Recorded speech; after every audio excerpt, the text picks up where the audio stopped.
अल्हम्दुलिल्लाहि व कफ़ा व सलामुन अला इबादिहि अल्लज़ीना इस्तफ़ा अम्मा बाद फ़क़द क़ाल रसूलुल्लाहि फ़क़द क़ाल अल्लाहु तआला फ़िल क़ुरानिल करीम वल फ़ुरक़ानिल मजीद बाद अऊज़ु बिल्लाहि मिनश शैतानिर रजीम बिस्मिल्लाहिर रहमानिर रहीम युतइमून अत-तआम अला हुब्बिहि मिस्कीना व यतीमा व असीरा व क़ाल फ़ी मौलिन आख़र वला यहुद्दु अला तआमिल मिस्कीन वक़ाल नबीना सल्लल्लाहु अलैहि वसल्लम ला तहक़िरन्न मिनल मारूफ़ि शैआ वलो अन तल्क़ा अख़ाक बिवजहिन तलीक़ औ कमा क़ाल अलैहि ஸலாத்து வஸ்ஸலாம். பேரன்பிற்கும் பெருமதிப்பிற்கும் உரிய பெரியோர்களே, சகோதரர்களே, இந்நன்னாளிலே அல்லாஹு தஆலா நம்மை இங்கு ஒன்றிணைத்து அவனை பற்றிய செய்திகளை, அவனுடைய கட்டளைகளை கேட்பதற்கு ஒரு வாய்ப்பை அமைத்து தந்திருக்கின்றானே, இது அல்லாஹ்வின் பேரன்பிற்கு ஒரு எடுத்துக்காட்டாகும். அருமையான பெரியோர்களே, சகோதரர்களே, அல்லாஹு தஆலா குர்ஆனிலே சொல்கிறான், இது கால ரப்புகளில் மலாயிகத்தி, அல்லாஹு தஆலா மனிதனை படைத்ததற்கு பிறகு, ஆதம் அலைஹிஸ்ஸலாம் அவர்களை படைத்ததற்கு பிறகு, படைப்பதற்கு முன்பாகவே அல்லாஹு தஆலா போய் மலக்குமார்களை எல்லாம் அழைத்து சொல்கிறான், இன்னி ஜாயிலுன் ஃபில் அர்லி ஹலீஃபா, நான் இந்த பூமியிலே என்னுடைய பிரதிநிதியை படைக்க போகிறேன், இந்த பூமியிலே எனக்கான ஒரு பிரதிநிதியை நான் உருவாக்க போகிறேன். பிரதிநிதி என்று சொன்னாலே அல்லாஹுவை தன்னின் மூலம் காண்பிக்கக்கூடியவர்.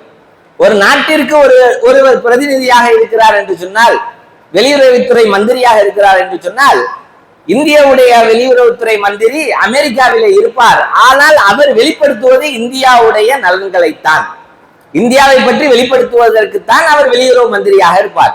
அமெரிக்காவுடைய வெளியுறவு மந்திரி அமெரிக்காவை வெளிப்படுத்துவதற்காக இந்தியாவிற்கு வருவார். அவருடைய செயல்பாட்டுகளிலே அமெரிக்க பற்று இருக்கும், இவருடைய செயல்பாட்டிலே இந்தியாவுடைய பற்று இருக்கும். ஆக ஒரு ஹலீஃபா என்று சொன்னால் அல்லாஹ்வை பற்றி பிரகடனப்படுத்தக்கூடிய ஒரு பொறுப்பை எடுக்கக்கூடியவருக்கு தான் ஹலீஃபா என்று சொல்லப்படும். அல்லாஹ் இப்படி சொல்லவில்லை மலக்குமார்களை பார்த்து, இன்னி ஜாயிலுன் ஃபில் அர்லி அல் இன்சான், நான் மனிதனை படைக்க போகிறேன், அல்லது இன்னி ஜாயிலுன் ஃபில் அர்லி அல் ஹல்க், நான் ஒரு படைப்பை படைக்க போகிறேன், அப்படி சொல்லவில்லை. அல்லாஹ் மனிதன் என்றே சொல்லவில்லை, நான் ஒரு ஹலீஃபாவை உருவாக்க போகிறேன். உடனே மலக்குமார்கள் உடனே சொன்ன பதில், காலா தஜாலு ஃபீஹா மை யுஃப்ஸிது ஃபீஹா வ யஸ்ஃபிகு திமா, இரத்தத்தை ஓட்டக்கூடிய, ஒருவருக்கு ஒருவர் அநியாயம் செய்யக்கூடிய மோசமான படைப்பை நீ படைக்க போகிறாய், அப்படிப்பட்ட ஒரு படைப்பை தான் நீ படைக்க போற அப்படின்னு கேட்கிறான். கால இன்னி ஆலமும் ஆலா தாலமும், உடனே அல்லாஹ் சொல்கிறான், எனக்கு தெரியும் உங்களுக்கு தெரியாது, உங்களுக்கு தெரியாததெல்லாம் எனக்கு தெரியும். அப்ப மலக்குமார்களுக்கு ஏற்கனவே தெரிந்திருந்தது மனிதனுக்கிட்டம் இருக்கக்கூடிய ரெண்டு மோசமான ஒரு பண்புகள் மலக்குமார்களுக்கு தெரியும். இன்னமுக்கான வலுமன் ஜஹூலா, அவன் அநியாயக்காரனாக இருப்பான், ரெண்டாவது மடையனாக இருப்பான். ரெண்டுமே மலக்குமார்களுக்கு தெரியும். மனிதனிட்ட ரெண்டு குணம் அவனை பண்படுத்தவில்லை என்று சொன்னா இந்த ரெண்டு தன்மை வந்துடும். ஒரு மனிதன் பண்படவில்லை என்று சொன்னா, பண்படக்கூடிய சூழ்நிலை இல்லைன்னு சொன்னா அவனுக்கு அநியாயம் தானா வந்துடும். அநியாயம் என்று சொன்னாலே நாம நினைச்சுக்கிட்டு இருக்கோம், ஒருத்தனை அடிக்கிறது, ஒருத்தனை மிதிக்கிறது, அது இல்ல அநியாயம். அநியாயம் என்று சொன்னாலே அநியாயத்துடைய விளக்கத்தை சொல்வார்கள் ஃபிக்ஹிலே, எதை எந்த இடத்திலே வைக்கணுமோ அந்த இடத்தில் வைக்கவில்லை என்று சொன்னால் அது அநியாயம். எதை இந்த பாய ஹவுஸ்ல விரிக்கிறது அநியாயம், தொப்பியை காலில் மாட்டுறது அநியாயம், செருப்பை தலையில வைக்கிறது அநியாயம், கையிலேய மேல போடுறது அநியாயம், ஜிப்பாவை கீழே மாட்டிக்கிறது அநியாயம். எதை எந்த இடத்துல வைக்கணுமோ அந்த இடத்துல வைக்கல அப்படின்னா அது அநியாயம். அப்ப மனிதன் அவனுக்கு அந்த பக்குவம் தரவில்லை என்று சொன்னால், பக்குவப்படவில்லை என்று சொன்னால், எதை எந்த இடத்தில் வைக்க வேண்டும் என்ற சிந்தனையற்றவனாக ஆகிவிடுவான். இரண்டாவது ஜஹூலா என்று சொல்லும் பொழுது சொல்கிறார்கள், அவனுக்கு மறதியே மடமைக்கு காரணமாகிவிடும். அவன் மறந்து விடுவான். என் முகல்ல எப்படி இருக்கு மறந்துடுவான். என் பக்கத்து வீட்டுக்காரன் எப்படி இருக்கு மறந்துடுவான், என் மகன் எப்படி இருக்கா மறந்துடுவான், நான் எப்படி இருக்கேன் மறந்துடுவான். அந்த மறதியே அவனை மடமைக்கு கொண்டு போய் சேர்த்து விடும். ஆக இந்த இரண்டு பண்புமே ஒரு மனிதனுக்கு இருப்பதின் காரணமாக மலக்குமார்கள் என்ன சொல்கிறார்கள், அவர்கள் இந்த தன்மை வந்துவிட்டால் அவன் ஒருவனுக்கு ஒருவன் அநியாயம் செய்யக்கூடியவனாக மாறிவிடுவானே, அக்கிரமம் செய்யக்கூடியவனாக மாறிவிடுவானே, ரத்தம் ஓட்டக்கூடியவனாக மாறிவிடுவானே என்று சொல்லும் பொழுது அல்லாஹு தாலா நீங்கள் அமைதியாகி விடுங்கள், மனிதன் அப்படிப்பட்டவன் அல்ல, அவனுக்கு வேறு ஒரு குணமும் இருக்கிறது, வேறு ஒரு முகமும் இருக்கிறது. அந்த முகத்தை அவன் உணர்ந்து விட்டால், அந்த முகத்துக்குள் அவன் வந்து விட்டால் அவனை உங்களை விட பெரிய அந்தஸ்துக்கு வந்துருவாங்க. அத அல்லாஹ் தஆலா அப்படியே விடல. உடனே மலக்குமார்கள் எல்லாத்தையும் வர வச்சு ஆதம் அலைஹிஸ்ஸலாத்தை வர வச்சு முதல்ல என்ன செய்ய சொன்னா, சஜிதா செய்ய சொன்னா, மரியாதை கொடுங்கன்னு சொன்னான். மலக்குமார்கள்ல சஜிதா செய்ய வைக்க அல்லாஹ் சொல்லுகிறான், எந்த சஜிதா தனக்கு உரியதோ, எந்த சஜிதாவை வேறு யாருக்கும் விட்டு கொடுக்க கூடாது என்பதில் அல்லாஹ் தஆலா பிடிவாதமாக இருப்பானோ. ஏன்னா அல்லாஹ் தஆலாவுக்கு அந்த ஷிர்க் என்பது பிடிக்காது. ஷிர்க்குக்கு ஒரு அடையாளம் இருக்குது, சஜிதால விழுவுறது, காலில் விழுவுறது, இதெல்லாம் இணை வைப்பதற்கான அடையாளம். அந்த அடையாளத்தை அல்லாஹ் தஆலா அந்த இடத்திலே விட்டு கொடுக்கிறார். நீ ஆதம் அலைஹிஸ்ஸலாம் அவர்களுக்கு சஜிதா செய்யுங்கள், ஷைத்தானையும் சஜிதா செய்ய சொல்கிறான். ஆனால் ஷைத்தான் சஜிதா செய்வதற்கு மறுத்து விடுகிறான். ஆதம் அலைஹிஸ்ஸலாத்திற்கு மலக்குமார்கள் எல்லாம் சஜிதா செய்ததற்கு பிறகு அல்லாஹ் தஆலா சொல்கிறான், வஅல்லமல் ஆதமல் அஸ்மா குல்லஹா, எல்லா பேரையும் கற்றுக் கொடுத்தான். ஏன்னா மனிதனுக்கு முதல் தேவை பேரு தான். மனுஷன் மாதிரி பேரு வைக்கிற உயிரின வேற எதுவுமே கிடையாது. எந்த சிங்கத்துக்கும் அப்துல் காதர், அப்துல் ரவுஃப்னு பேர் இல்லை. இது அந்த ஊரு குருவிங்க, இந்த ஊரு குருவிங்க, இது அந்த நாடுங்க, இந்த நாடுங்க. நமக்கு முதல்ல பேரு தான். புயலுக்கு கூட நம்ம தான் பேர் வைப்போம். இது கஜா புயல், இது இந்த புயல், அந்த புயல். கொரோனான்னு பேர் வச்சோம், கொரோனாவுக்கு அதுக்கப்புறம் 19ன்னு பேர் வச்சோம். இப்படி பேர் வைக்கிறது இல்ல. நம்மள இப்ப பாருங்க, அன்பு சோறு பேரெல்லாம் என்ன செய்யறான், கற்றுக் கொடுக்குறான் அல்லாஹ். அந்த பேரை எல்லாத்தையும் சொன்னதற்கு பிறகு மலக்குமார்கள் என்ன சொல்கிறார்கள், காலை அவங்க சொல்றாங்க, யா அல்லாஹ் எங்களை மன்னிச்சிரு, என்னை மன்னிச்சிரு. ஏன்னா மனிதன் நாங்கள் அப்படியும் பார்த்துட்டோம், ஆனா இப்படியும் இருக்கிறாங்க அப்படின்னு சொல்லி அல்லாஹ்ட்ட மன்னிப்பு கேட்டு சரண்டர் ஆகிறாங்க. அருமையான பெரியோர்களே, சோழர்களே, அப்படிப்பட்ட ஒரு அற்புதமான அந்த ஹலீஃபாவை அல்லாஹ் தஆலா படைத்து அவனை வெளிப்படுத்துவதற்காக அல்லாஹ் இந்த உலகத்திற்கு அனுப்பியிருக்கிறான். அவனை வெளிப்படுத்துறதுன்னா என்னங்க, இவர் ஏன் பொய் சொல்ல மாட்டார்? அல்லாஹ் பொய் சொல்ல கூடாதுன்னு சொல்லியிருக்கான், அதனால பொய் சொல்ல மாட்டார். நம்மளுடைய நடவடிக்கைகள் அல்லாஹ்வே வெளிப்படுத்தும். இவர் ஏங்க அநியாயம் செய்ய மாட்டார்? அல்லாஹ் செய்யக்கூடாதுன்னு சொல்லியிருக்கான், அதனால செய்ய மாட்டார். இவர் ஏங்க லஞ்சம் வாங்க மாட்டார்? அல்லாஹ் செய்யக்கூடாதுன்னு சொல்லியிருக்கான். இந்த கேள்விக்கு பதில் அல்லாஹ்வாக இருக்கும். அதான் ஹலீஃபா. ஹலீஃபானா அவருடைய ஒவ்வொரு செயல்பாட்டிற்கான பதில் அல்லாஹ்வாக இருக்கும். யாரு கேள்வி கேட்டாலும் நம்முடைய ஒவ்வொரு நடவடிக்கை, ஏங்க அவர் இப்படி இருக்கிறார், ஏன் மனைவிட்ட அப்படி நடந்துக்கிறார், அல்லாஹ் அப்படி நடந்திருக்க சொல்லியிருக்கான். தாய் தந்தையர்களோடு ஏன் இவர், எல்லோரும் தாய் தந்தையர்களை உதாசீனப்படுத்தும் பொழுது இவர் மட்டும் ஏன் தாய் தந்தையர்களுக்கு கட்டுப்பட்டு அடிபணிந்து அவருடைய காலடியில் சொர்க்கம் இருக்கிறது என்று தேடிக்கொண்டால் அவர் அப்படித்தான் நடப்பார். அவனுடைய பிள்ளைகளிடத்தில் ஏன் அவ்வாறு பாசமாக நடந்து கொள்கிறார், அல்லாஹ் அப்படி சொல்லி இருக்கின்றார். அவனுடைய ஒவ்வொரு செயல்களிலுமே அல்லாஹ் வெளிப்படுவான். அவன் தான் ஹலீஃபா. அவனுடைய ஒவ்வொரு திட்டமிடலிலுமே அல்லாஹ் முன்னின்று இருப்பான். அவன் தான் ஹலீஃபா. அப்படிப்பட்ட ஹலீஃபாவை தான் நான் உருவாக்க போகிறேன் என்பதை அல்லாஹு தஆலா மலக்குமார்களிடத்தில் பிரகடனப்படுத்தி விட்டு, அப்படிப்பட்ட ஹலீஃபாக்களாக அல்லாஹு தஆலா நம்மை படைத்து நம்மை இது போன்ற மஜ்லிஸ்களிலே அமர வைத்து நமக்கு புரிய வைக்கிறான். என்னை பேச வைப்பதும் அல்லாஹ், கேட்க வைப்பதும் அல்லாஹ். அல்லாஹ் புரிய வைக்கிறான், நீங்கள் ஹலீஃபாவாக ஆகிவிடுங்கள். அருமையான பெரியோர்களே, சோதர்களே, அப்படிப்பட்ட ஒரு உன்னதமான ஒரு படைப்பாகிய நாம் நம்முடைய மனிதத்தை மறந்து விட்டால் அல்லாஹ்வை மறுத்தவர்களில் கட்டுப்பட்டு விடுவோம். நம்முடைய மனிதமே அல்லாஹ்வுடைய கட்டளைக்கு கட்டுப்படுவதுதான். நம்முடைய மனிதத்தின் வெளிப்பாடே அல்லாஹ்வை பிரகடனப்படுத்துவதுதான். அந்த மனிதம் என்னவென்று சொன்னால், நான் நான் வயிறு நிரம்பி சாப்பிட்டு இருக்க, அடுத்த வீட்டிலே யார் பசியோடு இருக்கிறாரோ அதை பார்த்தும் என்னுடைய வயிறு நிரம்பியது என்று சொன்னால் நீ உண்மையான மூமின் அல்ல என்பதாக நபி ஸல்லல்லாஹு அலைஹி வஸல்லம் அவர்கள் எச்சரிக்கையாக சொல்லி இருக்கிறார்கள். இது மனிதம் அல்ல. பக்கத்து வீட்டுக்காரன் பசியோட இருக்கும் பொழுது என்னுடைய வயிறு நிறைஞ்சிருக்கு, நான் நல்ல கறியை வாங்கி சாப்பிடுறேன், நல்ல மீனை வாங்கி சாப்பிடுறேன், நல்ல ஆடையை உடுத்துறேன், ஆனா பக்கத்து வீட்டுக்காரர் எப்படியோ போறாரு என்ற அந்த எண்ணம் இருக்கிறதே, அருமையான பெரியோர்களே சகோதரர்களே, இது ஒரு மூமினுக்கு வரவே வராத எண்ணம். இது ஒரு மூமினிடத்தில் இருப்பதற்கு சாத்தியம் இல்லை. இந்த குணம் மூமினிடத்தில் வருவதற்கு சாத்தியமில்லை என்று நபி ஸல்லல்லாஹு அலைஹி வஸல்லம் அவர்கள் சுட்டி காண்பித்து இருக்கிறார்கள். அருமையான பெரியவர்களே சகோதரர்களே, நபி ஸல்லல்லாஹு அலைஹி வஸல்லம் அவர்களுடைய வாழ்க்கை வரலாறுகளை எடுத்து பார்த்தோம் என்று சொன்னால், உணவளிப்பதை, பிறருக்கு உணவளிப்பதை அவர்கள் தன்னுடைய கடமையாகவே செய்திருக்கிறார்கள்.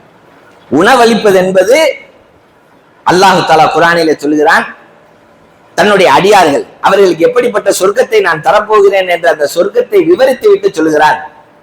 அந்த சொர்க்கத்திலே கண்ணியமான ஆடைகள் இருக்கும், அந்த சுவர்க்கத்திலே ஆறுகள் ஓடும், அந்த சுவர்க்கத்திலே ரத்தின கம்மலங்கள் விரிக்கப்பட்டிருக்கும். இப்படிப்பட்ட உயர்ந்த சொர்க்கத்தை நான் யாருக்கு தரப்போகிறேன் என்று சொல்லும் பொழுது அல்லாஹ் தஆலா அவர்களை அடையாளப்படுத்தி சொல்கிறான், யுத்இமூன தஆம அலா ஹுப்பிஹி மிஸ்கீனா வ யதீமா வ அஸீரா. அவர்கள் அல்லாஹ்வுடைய பிரியத்தின் மீது பிறருக்கு உணவளிப்பார்கள். யுத்இமூன தாம் என்று சொன்னாலே டைரக்டா கொடுக்கிறது. தாம் என்று சொன்னால் உணவு. யுத்இமூனல் அருஸ, அரிசியை கொடுப்பார் அப்படி சொல்லல. யாருக்கு எதை கொடுக்க முடியுமோ, எதை கொடுத்தா அவங்களால உடனே அதை பயன்படுத்த முடியுமோ, எதை கொடுத்தா அவங்களால அதை வைத்துக் கொள்ள முடியுமோ, அப்படிப்பட்ட உணவு தான் உணவு. இப்ப ஒருத்தருக்கு கையும் இல்ல காலும் இல்ல, படுத்த படுக்கையில இருக்காரு, அவங்கள்ட்ட அரிசி வாங்கிட்டு போய் கொடுக்கறது தேவையில்லாது. ஏன்னா அவரால் சமைக்க முடியாது. யாரால கை கால் சுகம் இருக்குது, தேவை இருக்குது, ஒரு மாசத்துக்கான அரிசியை கொடுக்கறோம்னா அங்க அரிசி கொடுக்கறது தான் தாம். எங்க யாரால அந்த சமைக்கவே முடியலையோ, யாருக்கு சமைக்கக்கூடிய சூழ்நிலையே இல்லையோ, அவங்கள்ட்ட எதை கொண்டு போய் கொடுக்கிறது தாம். அவங்களுக்கு சமைச்சு கொண்டு போய் கொடுக்கிறது தாம்.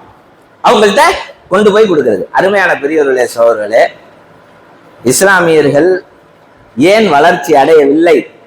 காரணத்தை கவர்மெண்டின் பக்கம் திரும்ப தேவையில்லை, அரசு துறையின் பக்கம் திரும்ப தேவையில்லை, நம்மின் பக்கம் திரும்பினாலே நமக்கு தெரிந்துவிடும்.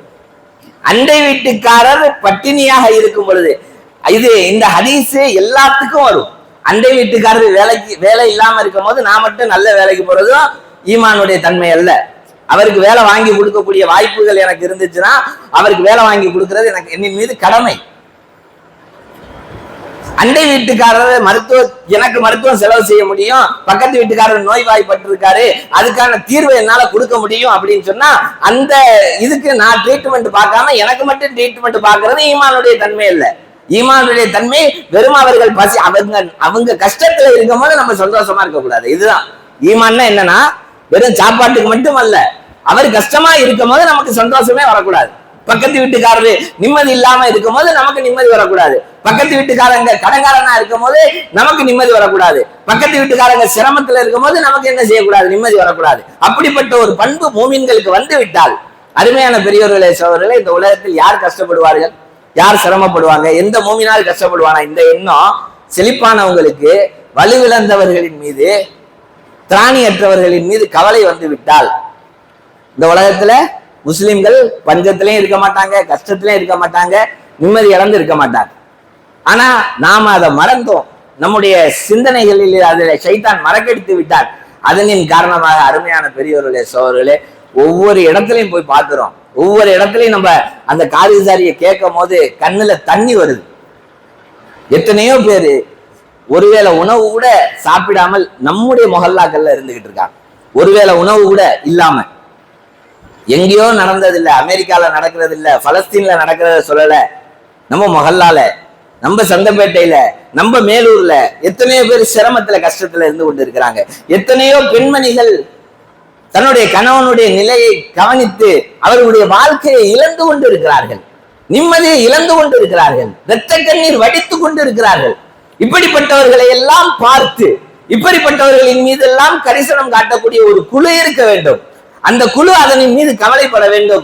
அந்த கவலை எல்லோருக்கும் பரவ வேண்டும். அப்படிப்பட்ட ஒரு சூழ்நிலை வந்து விட்டால், அப்படிப்பட்ட ஒரு நிலை ஏற்பட்டு விட்டால், அருமையான பெரியவர்களே சகோதரர்களே, இந்த மொஹல்லாவிலே பசித்தவர்கள் யாரும் இருக்க மாட்டார்கள். கஷ்டப்படுறவங்க யாருமே என்ன செய்ய மாட்டாங்க, இருக்க மாட்டாங்க. அப்ப அப்படிப்பட்ட ஒரு நிலையை ஏற்படுத்துறதுக்கு நாம எல்லாருமே சேர்ந்து ஒரு முயற்சி செய்யணும், கவலைப்படணும். என் பக்கத்து வீட்டுல யாரு சிரமத்துல இருக்கா, யாரு சாப்பிடாம இருக்கிறா, யாருக்கு உணவே போய் சேராம இருக்குது, யாரு என்னென்ன மாதிரியான கஷ்டம். அன்னைக்கு சொன்னாங்க ஏகே அகமது ஹாஜியார் பயான்ல போகும்போது, உள்ள போனா அவங்க குளிச்சு ரொம்ப நாள் ஆச்சு, 98 வயசு மூதாட்டி, அவங்களுடைய மக 60 வயசு, 60 வயசு, அவங்க அம்மாவுக்கு 98 வயசு, மகளுக்கு கல்யாணம் ஆகல 60, ஏன்னா அவங்களுக்கு கல்யாணமே பண்ணி வைக்கல, ஏன்னா வறுமையின் காரணமாக. கல்யாணம் பண்ணாமையே 60 வயசு என்ன செஞ்சிருச்சு, ஆயிருச்சு. அது 98 வயசு அம்மா இருக்கு. 2 பேரும் அந்த வீடே நாட்டம் முடிச்சு போய் பாக்குறதுக்கே சங்கட்டமா, நேற்று வச்சிருந்த அந்த பழைய சோறு அதுல புழு வைக்கிற மாதிரியான ஒரு நாற்றம், அந்த நாற்றத்தை எடுத்து சாப்பிட்டுக்கிட்டு இருக்கிறாங்க. இவங்க போய் பார்த்து கதறி அழுக ஆரம்பிச்சுட்டாங்க. இந்த மதுரையில இப்படி ஒரு வீடு இருக்குதா? இது மாதிரி ஒரு வீடு இல்ல, 2 வீடு இல்ல, ஏகப்பட்ட வீடு. சண்டப்பேட்டையிலையுமே இப்ப போய் பார்த்த அந்த காதுகுசாரி, மேலூர்ல முகமதியாபுரத்துல போய் அந்த காதுகுசாரிக்கு போய் கேட்கும் போது, ஒவ்வொரு வீட்டுல ஒருத்தவங்க வீட்டுல நம்ம நபிசுல்லா அலைஹிஸ்ஸலாத்துடைய ஹதீஸ்ல தான் கேள்விப்பட்டிருக்கோம், 2 மாசமா அடுப்பு எரியலன்னு சொல்லி, 3 மாசமா அடுப்பு எரியலன்னு சொல்லி. அடுப்பே வாங்காத குடும்பம் இருக்கு, அடுப்பே இல்லாத குடும்பம் இருக்கு, சிரமப்படக்கூடிய குடும்பம் இருக்கு, தன்னுடைய வாழ்க்கையை தொலைச்சு கொண்டக்கூடிய குடும்பம் இருக்கு. எத்தனையோ முதிர் கன்னிகள் திருமணமாகாத நிலையிலே இருந்து கொண்டிருக்கிறார்கள், வறுமைக்காக வேண்டி. அருமையான பெரியவர்களே, சோழர்களே, சமீபத்திலே ஒரு 10 ஆண்டுகளுக்கு முன்பாக அந்த காரிசாரியை கேட்கும் போதே ரொம்ப வேதனையா இருந்துச்சு. வெறும் 5000 ரூபாய் கடை, வெறும் 5000 ரூபாய் கடை. இந்த 5000 ரூபாய் கடனை அவங்களால கொடுக்க முடியல. சகோதர மதத்தவர் அவர்கிட்ட கடன் வாங்கியிருக்காரு, அவர் கடனை கொடுக்க முடியல 5000 ரூபாய். ஜமாத்துல வந்து சொல்லியிருக்காரு, என்னால 5000 ரூபாய் கொடுக்க முடியல, என்ன செய்யறது? 5000 ரூபாய் பெரிய காசு தான். அந்த டயத்துல ஒரு 10 வருஷத்துக்கு முன்னாடி பெரிய காசுனா நம்ம மாதிரி நடுத்தர மக்களுக்கு வேணா அது பெரிய காசா இருக்கலாம். ஆனா 5000 ரூபாய் கொடுக்குற அளவுக்கு உண்டான தனவந்தர்கள் இங்க இருந்திருக்காங்க. அப்ப அந்த பெண்மணி, அந்த அவர் வந்து அந்த வட்டிக்கு விட்டவர் காசை கேட்கிறாரு, அவமானமா இருக்குது, என்ன செய்யறதுன்னு வேற வழி இல்லை, சிரமத்துல வாங்கின கடை. அப்ப அவர் என்ன செய்யறாரு, கடன் கொடுத்தவர் என்ன சொல்றாரு, உங்க மகளை எனக்கு கட்டி கொடுங்க.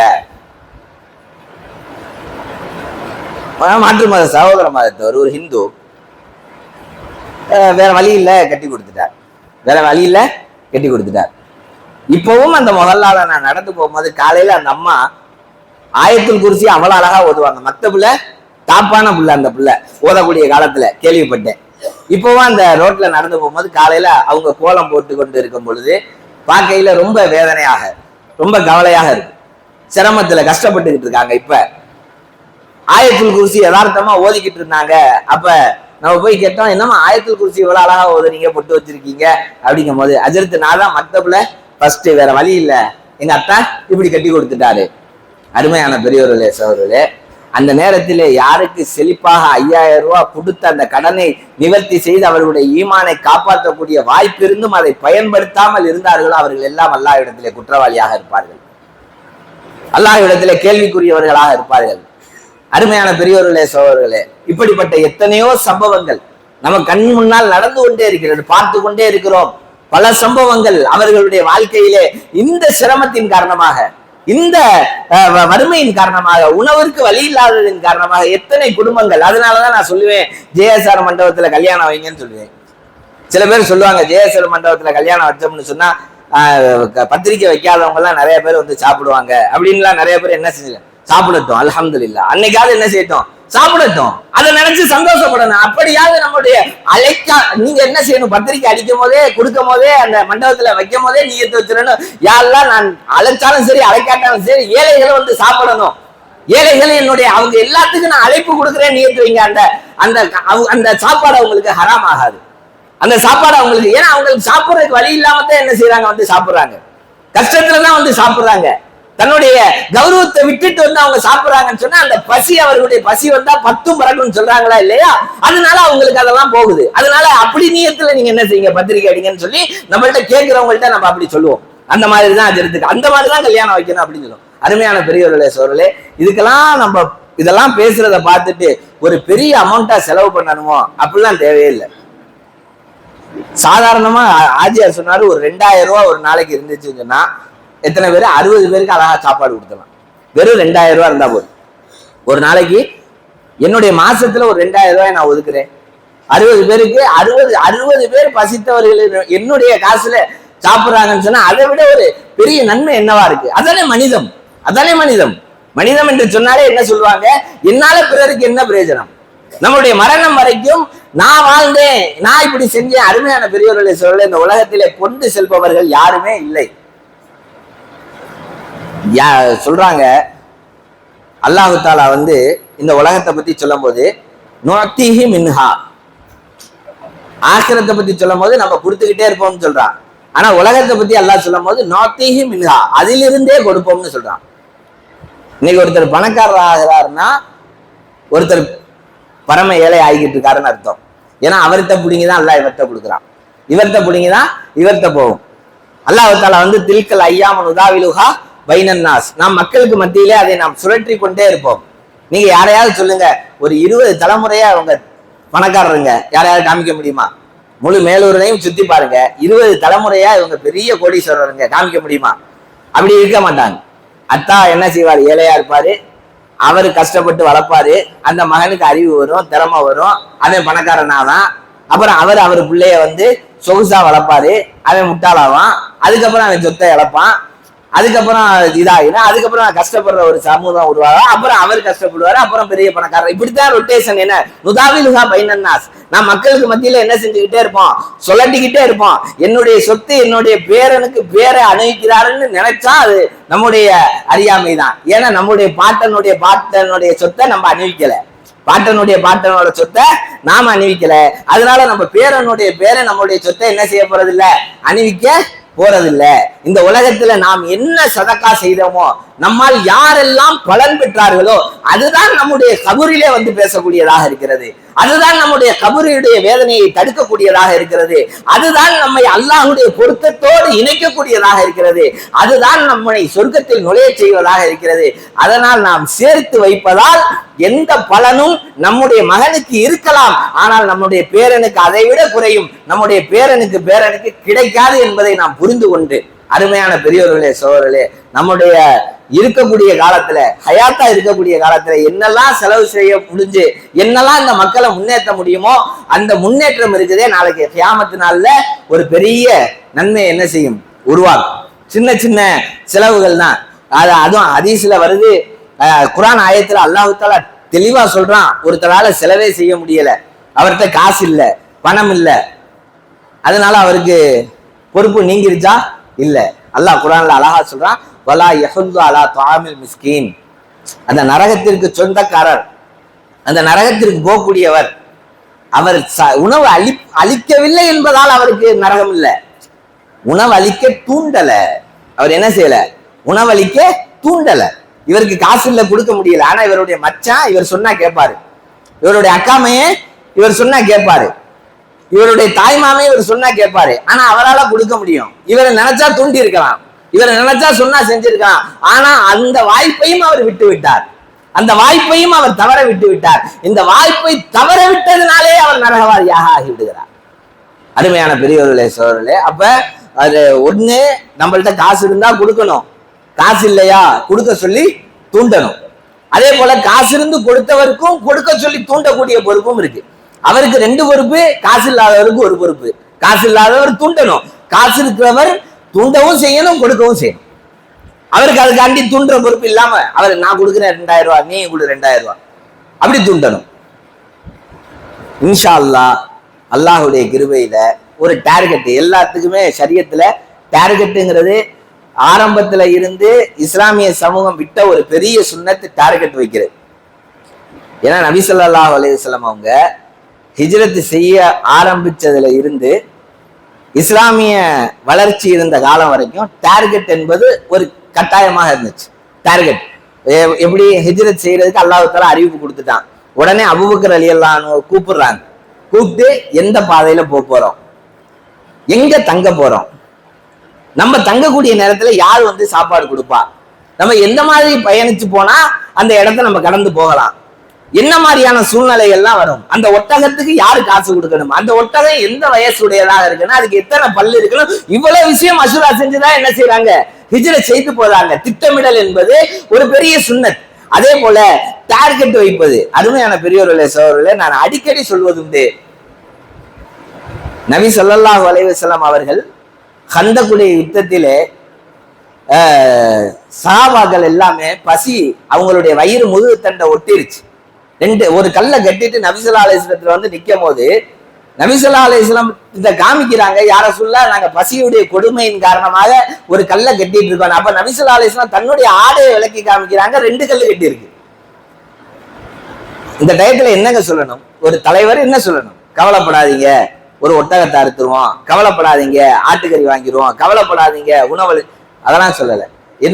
என்னுடைய கண்ணிலே கைசர் கிஸ்ராவுடைய வெற்றி தெரிகிறது, இதான் டார்கெட், இதான் விஷன் சொல்லுவாங்க. எதிர்கால திட்டத்தோட அதை செயல்படுறது. இன்ஷா அல்லாஹ் நம்ம திட்டம் வைப்போம், நம்ம ஒரு டார்கெட் வைப்போம். இன்ஷா அல்லாஹ் இந்த உழைப்ப, அந்த அன்பு சோறுங்கிற அந்த உழைப்ப இன்ஷா அல்லாஹ் செய்ய ஆரம்பிச்சு 2 வருஷத்துல இன்ஷா அல்லாஹ் மேலூர்ல பசி இல்லா மேலூர் ஆக்கிடுவோம். இன்ஷா அல்லாஹ் நியத்து வைக்கலாமா? 2 வருஷத்துக்குள்ள எல்லாருக்கும் இந்த இந்த இந்த இந்த ஊர்ல மேலூர்ல அடுப்பெரியாத வீடாக இருந்தாலும் சரி, ஆனால் அவர்களுக்கு உணவு போய் சேர்ந்து கொண்டே இருக்க வேண்டும். எத்தனையோ பெண்கள் மாஷா அல்லாஹ் தயாரா இருக்காங்க. இதுக்கெல்லாம் பெரிய கஷ்டம்லாம் பட தேவையில்லை. நம்ம 1/4 கிலோ கறி வாங்குறோம்ல, 1/2 கிலோ கறி வாங்குறோம்ல, அதோட ஒரு 100 கிராம் கறியை சேர்த்து வாங்கி போட்டு அந்த காலத்துலலாம் கொடுத்து, நம்மளாம் சின்ன பிள்ளையா இருக்கும் போது அம்மா வீட்டுல ஏதாவது நல்லா ஸ்பெஷலா சமைச்சாங்கன்னா டக்குன்னு ஒரு தூக்குச்சட்டில போயிட்டு அந்த ஓதரம்மா வீட்டுல கொடுத்துட்டு வா. நம்மளுக்கு எல்லாம் தெரியும், சின்ன வயசுல அந்த பழக்கங்கள் இருக்கும். ஏதாவது நல்ல வீட்டுல சாப்பாடு சமைச்சிட்டாங்கன்னா அதுக்குன்னு ஒரு டிஃபன் பாக்ஸ் வச்சிருப்பாங்க, அந்த டிஃபன் பாக்ஸ்ல போட்டு அந்த வீட்டுல கொடுத்துட்டு வா, தத்தை எடுத்துக்குவான். ஏன்னா சஹாபாக்களை நபி ஸல்லல்லாஹு அலைஹி வஸல்லம் முஹாஜிர்கள்லாம் வரும்போது தத்தெடுக்க வச்சாங்க. நீங்க எந்த வீட பொறுப்பெடுத்துங்க, நீங்க எந்த வீட பொறுப்பெடுத்துங்க. இப்படி பொறுப்பெடுத்துட்டோம்னு சொன்னா பசி இல்லா மேலூரை இன்ஷா அல்லாஹ் என்ன செய்யலாம், உருவாக்கலாம். அல்லாஹ் தஆலா அப்படிப்பட்ட ஒரு திட்டத்தை மாஷா அல்லாஹ் இன்று நம்ம சந்தப்பேட்டையுடைய ஜமாத்துடைய நிர்வாகம், சந்தப்பேட்டையுடைய பொதுமக்கள் அல்லாஹ்வுடைய கிருபையில ஆரம்பிச்சிருக்காங்க. அன்பு சோறு என்ற அந்த பெயர்ல இன்ஷா அல்லாஹ் ஜும்மாவுக்கு பிறகு ஹாஜியார் ஒரு 10 நிமிஷம் அந்த அன்பு சோறுடைய தேவை என்ன, அது எப்படியாப்பட்ட சிறப்பு என்பதை நம்மள்கிட்ட சொல்லுவாங்க. நாம இன்ஷா அல்லாஹ் இஹ்லாஸா நியத்து வச்சு ஒவ்வொரு ஆளும் நியத்து வைக்கணும். இன்ஷா அல்லாஹ் நான் ஒரு நாளைக்கு பொறுப்பெடுத்துக்கிறேன், நான் ஒரு நாளைக்கு பொறுப்பெடுத்துக்கிறேன்னு எடுத்துட்டோம் சொன்னா ஒரு பெரிய மாற்றம் என்ன செய்யும், உண்டாகும். அல்லாஹ் தஆலா அப்படிப்பட்ட நல்ல தௌஃபீக்கை நம் அனைவருக்கும் தந்தருள்வானாக. வாஹிர தஅவானா அல்ஹம்துலில்லாஹி ரப்பில் ஆலமீன்.